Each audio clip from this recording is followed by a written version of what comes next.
ఇంట్లో చేస్తే ఉప్మా నచ్చదు కానీ ఫంక్షన్స్కి పెళ్ళిళ్ళకి చేసే ఉప్మా మాత్రం ఎందుకో తెలీదు అంత రుచిగా ఉంటుంది. అదే టేస్ట్తో ఉప్మాని ఇంట్లో కూడా చేసుకోవచ్చండో. ఈ రెసిపీ కావాలా చెప్పండి, నెక్స్ట్ వీడియోలో షేర్ చేసేస్తాను. బుధవారం వచ్చిందంటే చాలు నాకు క్లీనింగ్ పని ఉంటుంది. క్లీనింగ్లో ముఖ్యంగా ఫస్ట్ చేసేది పూజా రూమ్. పూజా రూమ్ క్లీన్ చేయడానికి చాలా టైమే పట్టేస్తుంది. అందుకనే ముందుగానే టిఫిన్ చేసేస్తూ ఉంటాను. ధృతికి ఆకలేస్తూ ఉంటుంది కాబట్టి ఈ లోపల నేను క్లీనింగ్ చేస్తూ ఉంటాను. ధృతికి టిఫిన్ కూడా కంప్లీట్ అయిపోతుంది.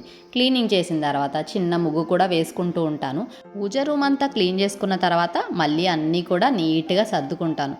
అంతా కంప్లీట్ అయిపోయిన తర్వాత చాలా బాగా అనిపిస్తుంది. పూజా రూమ్లో ఎప్పుడూ సువాసనభరితంగా ఉండాలంటే ఖచ్చితంగా ఒక పొడిని మాత్రం వేస్తూ ఉంటాను. అదేనండి జవ్వాది పౌడర్. అమ్మవారి ముందు చిన్న కలశం ఉంచి అందులో నీళ్లు పోసి కొంచెం జవ్వాది పొడి, ఒక పుష్పం వేసి ఉంచండి. మంచి సువాసనతో పాటు పాజిటివిటీ కూడా ఉంటుంది. వీడియో నచ్చిందా? Like and subscribe.